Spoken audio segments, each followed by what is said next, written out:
Jackson and the Lightning Thief. Chapter 11. In a way, it's nice to know there are gods out there to blame when something goes wrong. For instance, when you're walking away from a bus that's been attacked by monster hags and blown up by lightning, and it's raining on top of everything else, most people might think that it's just bad luck. But when you're a half-blood, you understand that some divine force really is trying to mess up your day. So there we were, Annabeth Grover and I, walking through the woods along the New Jersey riverbank, the glow of New York City making the sky yellow behind us and the smell of the Hudson reeking in our noses. Grover was shivering and braying, his big goat eyes turned slit pupil in full terror. 3 kindly ones, all 3 at once. I was pretty much in shock myself. The explosion of the bus windows rang in my ears, but Annabeth kept pulling us along, saying, "Come on, the farther we get away the better." All our money was back there, I reminded her. Our food, clothes, everything. Well, maybe if you hadn't decided to jump into the fight. What did you want me to do?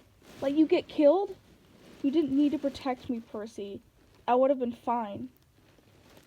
Sliced like sandwich bread, Grover put in, but fine. Shut up, goat boy, said Annabeth. Grover brayed mournfully. Tin cans. A perfectly good bag of tin cans. We sloshed across the mushy ground, through nasty twisted trees that smelled of sour laundry. After a few minutes, Annabeth fell into line next to me. Look, her voice flattered. I appreciate your coming back for us, okay? That was really brave. We're a team, right? She was silent a few more steps. It's just that if you died, aside from the fact that would really suck for you, it would mean the quest was over.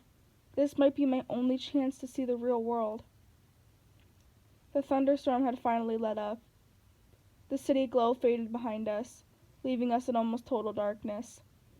I couldn't see anything of Annabeth except a glint of her blonde hair. You haven't left Camp Half-Blood since you were 7? I asked her. No. Only short field trips. My dad, the history professor. Yeah, it didn't work out for me living at home. I mean, Camp Half-Blood is my home. She was rushing her words now, as if she was afraid somebody might try to stop her. And at camp you train, and that's all cool and everything, but the real world is where the monsters are. That's where you learn if you're good or not, if you're any good or not. If I didn't know better, I could have sworn she had doubt in her voice. You're pretty good with that knife, I said. You think so? Anybody who can piggyback ride a Fury is okay by me. I couldn't really see, but I thought she might have smiled. You know, she said, maybe I should tell you. Something funny back on the bus. Whatever she wanted to say was interrupted by a shrill sound, like a barn owl being tortured. Hey, my reed pipes still work, Grover cried. If I could just remember the Find a Path song, we could get out of these woods. He played a few notes, but the tune sounded suspiciously like Hilary Duff. Instead of finding a path, I immediately slammed into a tree and got a nice-sized knot on my head. Added to the list of superpowers I didn't have, infrared vision. After tripping and cursing and genuinely feeling miserable for another mile or so, I started to see the light up ahead, the colors of a neon sign, and I could smell food. Fried, greasy, excellent food. I realized I hadn't eaten anything unhealthy since I arrived on Half-Blood Hill, where we lived on grapes, bread, cheese, and extra lean-cut, nymph-prepared barbecue. I needed a double cheeseburger. We kept walking until I saw a deserted 2-lane road through the trees. On either side of it was a closed-down gas station, a tattered billboard from the 90s, and an open business, which was the source of the neon light and the good smell. It wasn't a fast food restaurant like I'd hoped. It was one of those weird roadside curio shops that sold lawn flamingos and wooden Indians and cement grizzly bears and stuff like that. The main building was a long, low warehouse surrounded by acres of stationery. The neon sign above the gate was impossible for me to read, because if there's anything worse for my dyslexia than regular English, it's red cursive neon English. To me, it looked like Animes Garden No Memoriam. What the heck does that say? I said. I don't know, said Annabeth. She loved reading so much I'd forgotten she was dyslexic too. Grover translated. Auntie M's Gardenome Emporium. Flanking the entrance, as advertised, were 2 cement garden gnomes. Ugly, bearded little runts, smiling and waving, as if they were about to get their picture taken. I crossed the street, followed the smell of hamburgers. Hey, Grover warned. The lights are on inside, Annabeth said. Maybe it's open. Snack bar, I said wistfully. Snack bar, she agreed. Are you too crazy? Grover said. This place is weird. We ignored him. The front lot was a forest of statues. Cement animals, cement children, even a cement satyr playing the pipes, which gave Grover the creeps. That looks like my Uncle Fernandad. We stopped at the warehouse door. Don't knock, Grover pleaded. I smell monsters. Your nose is clogged up from all the furries. Furies, Annabeth told him. All I smell is burgers. Aren't you hungry? Meat, he said scornfully. I'm a vegetarian. You eat cheese enchiladas in aluminum cans, I reminded him. Those are vegetables. Come on, let's leave. These statues are looking at me. Then the door creaked open, and standing in front of us was a tall Middle Eastern woman. At least I assumed she was Middle Eastern, because she wore a long black gown covering her everything but her hands. Her head was completely veiled, and her eyes glittered behind a curtain of black gauze. But that was about all I could make out. Her coffee-colored hands looked old, but well manicured and elegant. I imagined she was a grandmother who had once been a beautiful lady. Her accent sounded vaguely Middle Eastern, too. She said, Children, it's too late to be out all alone. Where are your parents? They're, Annabeth started to say. We're orphans, I said. Orphans? The woman said. The word sounded alien in her mouth. But my dear, surely not. We got separated from our caravan, I said. Our circus caravan. The ringmaster told us to meet him at the gas station if we got lost. But I think he forgot. Or maybe he meant a different one. But anyways, we're lost. Is that food I smell? Oh, my dears, the woman said. Come in. Poor children. I'm Auntie M. Go straight through the back of the warehouse. There's a dining area there. We thanked her and went inside. Annabeth muttered to me, Circus caravan? Always have a strategy, right? Your head is full of kelp. The warehouse was filled with more statues, people in all different poses, wearing different outfits with different facial expressions. I was thinking you'd have a pretty huge garden to fit even one of these statues, because they were all life-size, but mostly I was thinking about food. Go ahead. Call me an idiot for walking into a strange lady's shop just because I was hungry, but I do impulsive stuff like that sometimes. Plus, you've never smelled Auntie M's burgers. The aroma was like laughing gas in a dentist's chair. It made everything else go away. I barely noticed Grover's nervous whimpers, or the way the statue's eyes seemed to follow me, or the fact that Auntie M had locked the door behind us. All I cared about was finding the dining area, and sure enough, there it was at the back of the warehouse. A fast food counter with a grill, soda fountain, pretzel heater, and nacho cheese dispenser. Everything you could want. Plus a few steel picnic tables out front. Please sit down, Auntie M said. Awesome. Grover said reluctantly. We don't have any money, ma'am. Before I could jab him in the ribs, Auntie M said, No money. This is a special case. A treat for such nice orphans. Thank you, ma'am, Annabeth said. Auntie Em stiffened, as if Annabeth had done something wrong, but the old woman relaxed just as quickly, so I figured it was my imagination. "It's quite all right, Annabeth," she said. "You have such beautiful gray eyes." Only later did I wonder how she knew Annabeth's name, even though we'd never introduced ourselves. Our hostess disappeared behind the snack counter and started cooking. Before we knew it, she'd brought us plastic trays heaped with double cheeseburgers, vanilla shakes, and fries. I was halfway through my burger before I remembered to breathe. Annabeth slurped at her shake. Grover picked at the fries and eyed the tray's waxed paper liner as if he might go for that, but he looked too nervous to eat. "What's that hissing noise?" he said. I listened, but I didn't hear anything. Annabeth shook her head. "Hissing?" Auntie Em asked. "Perhaps you heard the deep fryer. You have keen ears, Grover." "Please, relax." Auntie Em ate nothing. She hadn't taken off her headdress even to cook, and now she sat forward and interlaced her fingers and watched us eat. It was a little unsettling, having someone stare at me when I couldn't see her face, but I was feeling satisfied after the burger, and a little sleepy, so I figured I could at least try to make some small talk with our hostess. "So you sell gnomes," I said, trying to sound interested. "Oh yes," Auntie Em said, "and animals. And people. Anything for the gardens. Custom orders. Statuary is very popular, you know." "A lot of business on this road?" "Not so much, no. Not since the highway was built. Most cars, they don't go this way now. I must cherish every customer I get." My neck tingled, as if somebody was looking at me. I turned, but it was just the statue of a young girl holding an Easter basket. The detail was incredible.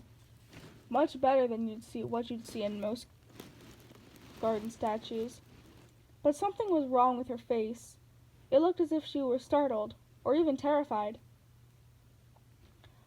"Ah," Auntie Em said sadly, "you notice some of my creations do not turn out well. They are marred. They do not sell. The face is the hardest to get right. Always the face." "You make these statues yourself?" I asked. "Oh yes. Once upon a time I had 2 sisters helping me with the business, but they've since passed on. And Auntie Em is alone. I only have my statues. This is why I make them, you see. They're my company." The sadness in her voice sounded so deep and real that I couldn't help but feel sorry for her. Annabeth had stopped eating. She sat forward and said, "2 sisters? It's a terrible story," said Auntie Em. "Not one for children, really. You see, Annabeth, a bad woman was jealous of me long ago, when I was young. I had a boyfriend, and this bad woman was determined to break us apart. She caused the terrible accident.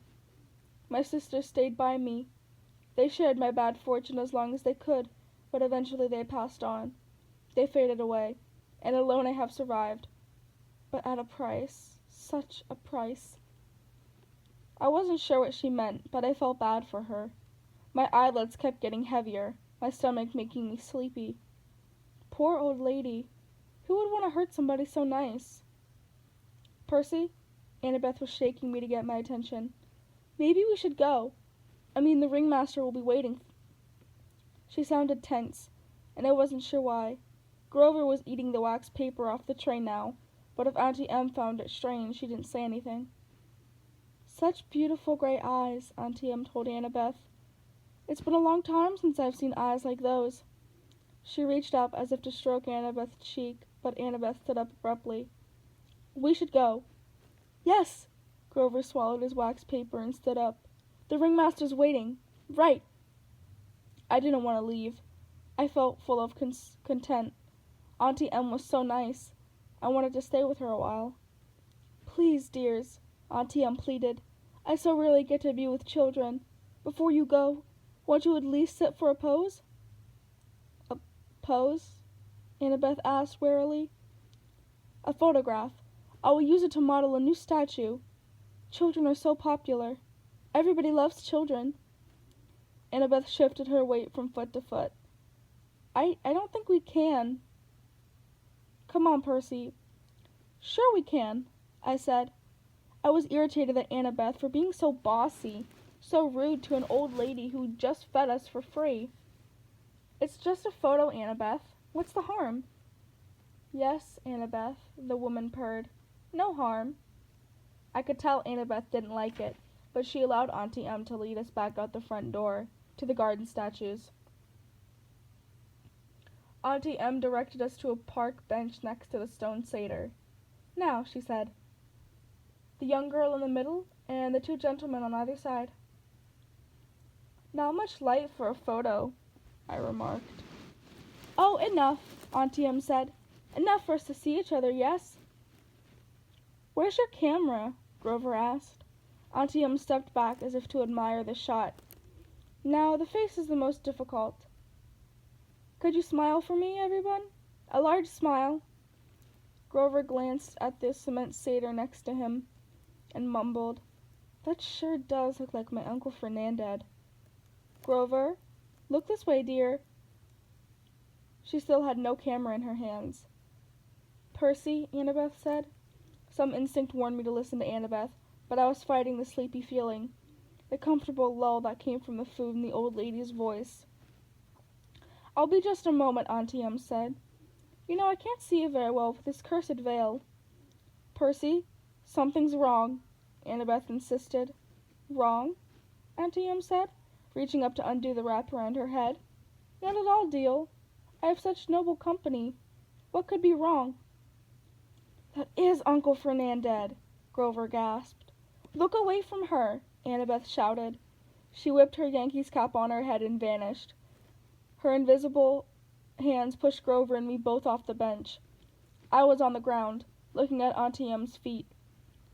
I could hear Grover scrambling off in one direction, Annabeth in another, but I was too dazed to move. Then I heard this strange rasping sound above me. My eyes rose to Auntie Em's hands, which had turned gnarled and warty, with sharp bronze talons for fingernails.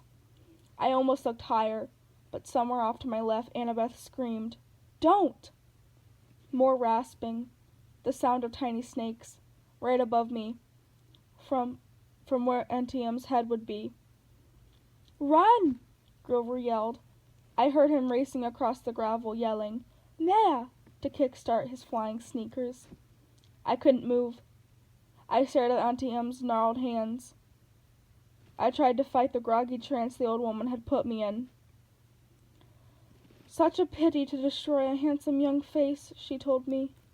Stay with me, Percy. All you have to do is look up. I fought the urge to obey. Instead, I looked to one side and saw in one of those glass spheres people had put in gardens, a gazing ball. I could see Auntie Em's dark reflection in the orange glass. Her headdress was gone, revealing her face as a shimmering pale circle. Her hair was moving, withering like serpents. Auntie Em. Auntie Em. How could I have been so stupid? Think, I told myself. How did Medusa die in the myths? But I couldn't think.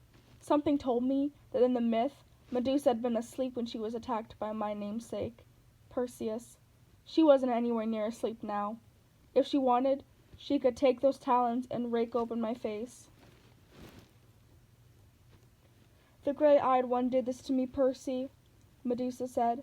She didn't sound anything like a monster. Her voice invited me to look up, to sympathize with the poor old grandmother. Annabeth's mother, the cursed Athena, turned me from a beautiful woman into this. Don't listen to her, Annabeth's voice shouted something in the statuary. Run, Percy! Silence, Medusa snarled. Her voice molded back to a comforting purr. You see why I must destroy the girl, Percy. She's my enemy's daughter. I'll crush her statue to dust. But you, Percy, you need not suffer. No, I muttered. I tried to make my legs move. Do you really want to help the gods? Medusa asked. Do you understand what awaits you on this foolish quest? What will happen when you reach the underworld? Do not be a pawn of the Olympians, my dear. You would be better off as a statue. Less pain. Less pain. Percy! Behind me, I heard a buzzing sound, like 200-pound hummingbirds in a nosedive. Grover yelled, "Duck!" I turned, and there he was in the night sky, flying from 12 o'clock with his wing shoes fluttering. Grover, holding a tree branch the size of a baseball bat. His eyes were shut tight, and his head twitched from side to side. He was navigating by ear and nose alone. "Duck!" he yelled. "I'll get her!" That jolted me into action. Knowing Grover, I was sure he would hit Medusa and nail me. I dove to one side. Thwack. At first I figured it was the sound of Grover hitting a tree. Then Medusa roared with rage. "You miserable satyr," she snarled. "I'll add you to my collection." "That was for Uncle Fernandad," Grover yelled back. I scrambled away and hid in the statuary while Grover swooped down for another pass. Medusa yelled, her snake hair hissing and spitting. Right next to me, Annabeth's voice said, "Percy!" I jumped so high my feet nearly cleared a garden gnome. "Don't do that." She took off her Yankees cap and became visible. "You have to cut her head off." "What? Are you crazy? Let's just get out of here." "Medusa is a menace. She's evil. I'd kill her myself, but—" Annabeth swallowed as if she were about to make a difficult admission. "But you've got the better weapon. Besides, I'd never get close to her. She'd slice me into bits because of my mother. You have a chance." "What? I can't." "Look, do you want her turning more innocent people into statues?" She pointed to a pair of statue lovers, a man and a woman with their arms around each other, turned to stone by a monster. Annabeth grabbed a green gazing ball from a nearby pedestal. "A polished shield would be better." She studied the sphere critically. "The convexity will cause some distortion, and the reflection size should be off by just a little bit. Would you speak English?" "I am." She tossed me the glass ball. Look at her in the glass, and never at her directly. "Hey guys," Grover yelled somewhere above us. "I think she's unconscious." "Maybe not," Grover corrected. He went in for another pass with a tree branch. "Hurry," Annabeth told me. "Grover's got a great nose, but he's going to crash eventually." I took out my pen and uncapped it. The bronze blade of riptide elongated in my hand. I followed the hissing and spitting sounds of Medusa's hair. I kept my eyes locked on the gazing ball so I wouldn't glimpse Medusa's reflection, not the real thing. Then, in the green-tinted glass, I saw her. Grover was coming in for another turn at the bat, but this time he flew a little too low. Medusa grabbed the stick and pulled him off course. He tumbled through the air and crashed into the arms of a stone grizzly bear with a painful sound. Medusa was about to lunge at him when I yelled, "Hey!" I advanced on her. It wasn't easy, holding a sword and a glass ball. If she charged, I'd have a hard time defending myself. But she let me approach. 20 feet, 10 feet. I could see the reflection of her face now. Surely it wasn't that ugly. The green swirls of the gazing ball must be distorting it, making it look worse. "You wouldn't harm an old woman, Percy," she crooned. "I know you wouldn't." I hesitated, fascinated by the face I saw reflecting in the glass, eyes that seemed to burn straight through the green tint, making my arms go weak. From the cement grizzly, Grover moaned, "Percy, don't listen to her." Medusa cackled. Too late. She lunged at me with her talons. I slashed up with my sword, and I heard a sickening sound, then hissed like wind rushing out of a cavern. The sound of a monster disintegrating. Something fell to the ground next to my foot. It took all my willpower not to look. I could feel the warm ooze soaking into my socks, a little dying snake head tugging at my shoelaces. "Oh, yuck," Grover said, his eyes tightly closed, but I guessed he could hear the thing gurgling and steaming. "Mega yuck." Annabeth came up next to me, her eyes fixed on the sky. She was holding Medusa's black veil. She said, "Don't move." Very carefully, without looking down, she knelt and draped the monster's head in black cloth, and then picked it up. It was still dripping green juice. "Are you okay?" she asked me, her voice trembling. "Yeah," I decided, though I felt like throwing up my food. Why did the head evaporate? "Once you sever it, it becomes the spoil of war," she said. "Same as your minotaur horn. But don't unwrap the head, it can still petrify you." Grover moaned as he climbed down from the grisly statue. He had a big welt on his forehead. His hat hung from one of his little horns. His fake feet had been knocked off his hooves. The magic sneakers were flying aimlessly around his head. "The Red Baron," I said. "Great job, man." He managed a little grin. "That was really not fun, though." "Well, the hitting her with the stick part, that was fun. But crashing into a concrete bear, not fun." He snatched his shoelaces out of the air. I recapped my sword. Together, the three of us stumbled back to the warehouse. We found some old plastic grocery bags behind the snack counter and double-wrapped Medusa's head. We plopped it on the table where we'd eaten dinner and sat around it, too exhausted to speak. Finally, I said, "So we have Athena to thank for this monster?" Athena flashed me an irritated look. "Your dad, actually. Don't you remember? Medusa was Poseidon's girlfriend. They decided to meet in my mother's temple. That's why Athena turned her into a monster. Medusa and her two sisters who helped her get into the temple. They became the three Gorgons. That's why Medusa wanted to slice me up. She wanted to preserve you as a nice statue. She's still sweet on your dad. Probably reminded you of him." "Oh, so this is my fault we met Medusa." Annabeth straightened. In a bad imitation of my voice, she said, "It's just a photo, Annabeth. What's the harm?" "Forget it," I said. "You're impossible. You're insufferable. Hey!" Grover interrupted.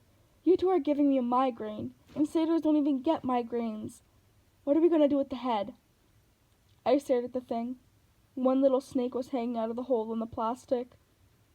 I was angry, not just with Annabeth or her mom, but with all of the gods for this whole quest, for getting us blown off the road and in two major fights the very first day out of camp. At this rate, we would never make it to LA, alive, much less before the summer solstice. What had Medusa said? "Do not be a pawn of the Olympians. You would be better off as a statue." I got up. "I'll be back." "Percy," Annabeth called after me. "What are you—" I searched the back of the warehouse until I found Medusa's office.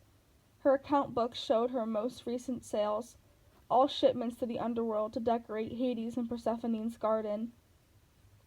According to one freight bill, the underworld's billing address was DOA Record Studios, West Hollywood, California. I folded up the bill and stuffed it to my pocket. In the cash register, I found $20, a few golden drachmas, and some packing slips for a Hermes overnight delivery, which had a leather bag attached for coins. I rummaged around the rest of the office until I found a right-sized box. I went back to the picnic table, packed up Medusa's head, and filled out the delivery slip. The gods, Mount Olympus, 600th floor, Empire State Building, New York, New York. With best wishes, Percy Jackson. "They're not going to like that," Grover warned. "They'll think you're in print." I poured some golden drachmas in the pouch. As soon as I closed it, there was a sound like a cash register. The package floated off the table and disappeared with a pop. "I am interpretant," I said. I looked at Annabeth, daring her to criticize. She didn't. She seemed resigned to the fact that I had a major talent for ticking off the gods. "Come on," she muttered. "We need a new plan."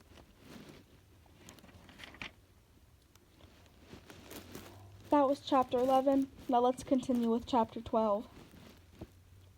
12. We get advice from a poodle. We were pretty miserable that night. We camped out in the woods, 100 yards from the main road, in a marshy clearing that local kids had obviously been using for parties. The ground was littered with flattened soda cans and fast food wrappers. We'd taken some food and blankets from Auntie M's, but we didn't dare light a fire to try to dry our damp clothes. The Furies and Medusa had provided enough excitement for one day. We didn't want to attract anything else. We decided to sleep in shifts. I volunteered to take the first watch.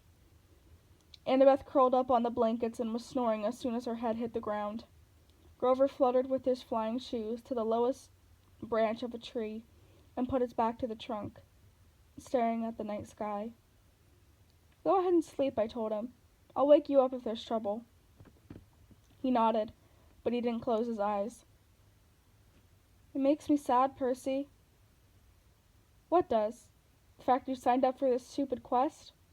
"No, this makes me sad." He pointed to all the garbage on the ground. "And the sky. You can't even see the stars. They've polluted the sky. It's a terrible time to be a satyr."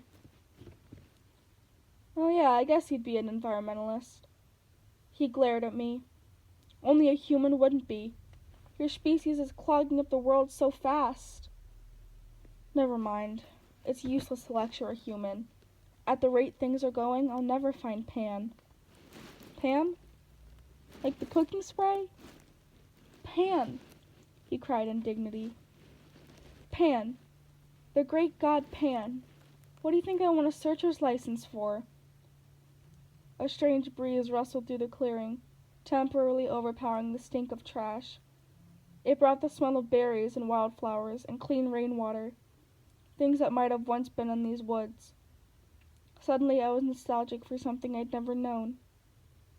"Tell me about the search," I said.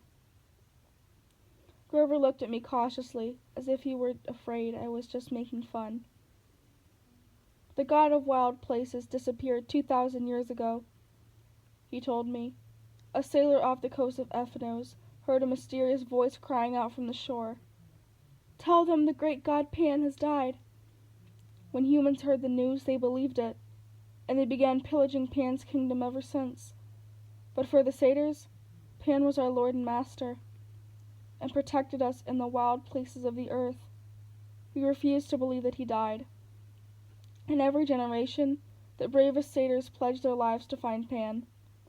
They searched the earth, exploring the wild places, hoping to find where he's hidden and wake him from his sleep." "And you want to be a searcher?" "It's my life's dream. My father was a searcher, and my Uncle Fernandez, the statue you saw back there." "Oh, right, sorry." Grover shook his head.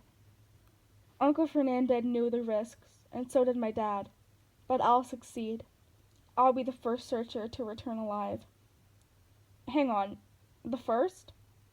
Grover took his reed pipes out of his pocket. "No searchers ever come back. Once they set out, they disappear, never to be seen alive again." "Not once in 2,000 years. "No? And your dad? You have no idea what happened to him?" "None." "But you still want to go," I said, amazed.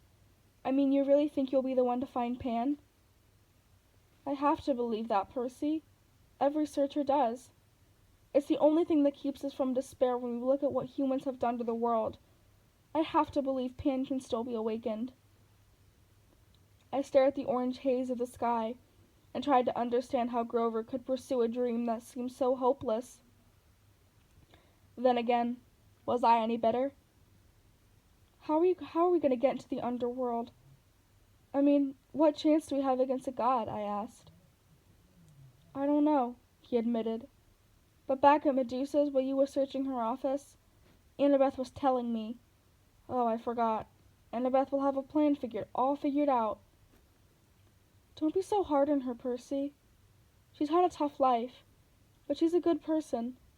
After all, she forgave me." His voice flattered. "What do you mean?" I asked. "Forgive you for what?" Suddenly, Grover seemed very interested in playing notes on his pipes. "Wait a minute. Your first keeper job was 5 years ago. Annabeth's been at camp for 5 years. She wasn't... your first assignment that went wrong. I can't talk about it, Grover said. His quivering lips suggested he'd start crying if I pressed him. But as I was saying, back at Medusa's, Annabeth and I agreed that there's something strange going on with this quest. Something isn't what it seems. Well, duh. I'm getting blamed for stealing a thunderbolt that Hades took. That's not what I mean, Grover said. The kindly ones, were holding back. Like Miss Dodds at Yancey Academy. Why did she wait so long to kill you? Then on the bus, they weren't as aggressive as they could have been. They seemed plenty aggressive to me. Grover shook his head. They were screeching at us. Where is it? Where? Asking about me, I said. Maybe. But Annabeth and I, we both got the feeling they weren't asking about a person, they said. Where is it? They seemed to be asking about an object. That doesn't make any sense. I know. But if we misunderstood something about this quest, we only have 9 days to find the Master Bolt. He looked at me like he was hoping for answers, but I didn't have any. I thought about what Medusa had said, that I was being used by the gods, that what lay ahead of me was worse than the petrification. I haven't been straight with you, I told Grover. I don't care about the Master Bolt, but I agreed to go to the underworld so I could bring back my mother. Grover blew a soft note on the pipes. I know that, Percy. But are you sure that's the only reason? I'm not doing it to help my father. He doesn't care about me, and I don't care about him. Grover gazed down from his tree branch. Look, Percy, I'm not as smart as Annabeth, and I'm not as brave as you, but I am pretty good at reading emotions. You're glad your dad is alive. You feel good he's claimed you, and a part of you wants to make him proud. That's why you mailed Medusa's head to Olympius. You wanted him to notice what you'd done. Yeah? Well, maybe satyr emotions work differently than human emotions, because you're wrong. I don't care what he thinks. Grover pulled his feet up on the branch. Okay, Percy. Whatever. Besides, I haven't done anything worth bragging about. We barely got out of New York, and we're stuck here with no money and no way west. Grover looked at the night sky like he was thinking about the problem. How about I take the first watch, huh? You get some sleep. I wanted to protest, but then he started playing Mozart, soft and sweet. I turned away, my eyes stinging. After a few bars of piano concert number 12, I was asleep. In my dreams, I stood in a dark cavern before a gaping pit. Gray mist creatures churning all around me, whispering rags of smoke that I somehow knew were the spirits of the dead. They tugged at my clothes, trying to pull me back, but I felt compelled to walk forward, to the edge of the chasm. Looking down made me dizzy. The pit yawned so wide and so completely black, I knew it must be bottomless. Yet I had a feeling that something was trying to rise from the abyss, something huge and evil. The little hero, an amused voice echoed far down in the darkness. Too weak, too young, but perhaps you'll do. The voice felt ancient, cold and heavy. It wrapped around me like a sheets of lead. They've misled you, boy, it said. Better with me. I'll give you what you want. A shimmering image hovered over the void. My mother, frozen at the moment she dissolved in a shower of gold. Her face was distorted with pain, as if the Minotaur were still squeezing her neck. Her eyes looked directly at me, pleading. Go! I tried to cry out, but my voice wouldn't work. Cold laughter echoed from the chasm. An invisible force pulled me forward. It would drag me to the pit unless I stood firm. Help me rise, boy. The voice became hungrier. Bring me the bolt. Strike a blow against the gods. The spirits of the dead whispered around me. No, wake! The image of my mother began to fade. The thing in the pit tightened its unseen grip around me. I realized it wasn't interested in pulling me in. It was using me to pull itself out. Good, it muttered. Good. Wake, the dead whispered. Wake! Someone was shaking me. My eyes opened and it was daylight. Well, Annabeth said, the zombie lives. I was trembling from the dream. I could still feel the grip of the chasm monster around my chest. How long was I asleep? Long enough for me to cook breakfast? Annabeth tossed me a bag of chips from Auntie M's snack bar, and Grover went exploring. He found a friend. My eyes had trouble focusing. Grover was sitting cross-legged on a blanket with something fuzzy in his lap. A dirty, unnaturally pink stuffed animal. No, it wasn't a stuffed animal. It was a pink poodle. The poodle yapped at me suspiciously. Grover said, No, he's not. I blinked. Are you talking to that thing? The poodle growled. This thing, Grover warned, is our ticket west. Be nice to him. You can talk to animals? Grover ignored the question. Percy, meet Gadolia. Gadolia, Percy. I stared at Annabeth, figuring she'd crack up at this practical joke they were playing on me, but she looked deadly serious. I'm not saying hello to a pink poodle, I said. Forget it. Percy, Annabeth said. I said hello to the poodle. You can say hello to the poodle. The dog growled. I said hello to the poodle. Grover explained that he'd come across Gadolia in the woods, and they'd struck up a conversation. The poodle had run away from a rich family who'd posted a 200 reward for his return. Gadolia didn't want to go back, but he was willing to if it meant to help Grover. How does Gadolia know about the reward? I asked. He read the signs, Grover said. Duh. Of course, I said. Silly me. So we turn in Gadolia, Annabeth explained in her best strategy voice. We get the money, and we buy tickets to Los Angeles. Simple. I thought about my dream, the whispering voices of the dead, the thing in the chasm, and my mother's face, shimmering in dissolved gold. All that might have been waiting for me at the west. Not another bus, I said warily. No, Annabeth agreed. She pointed downhill towards train tracks I hadn't been able to see last night in the dark. There is an Amtrak station half a mile away. According to Gadolia, the westbound train leaves at noon. That's it for today. Thank you so much for joining me.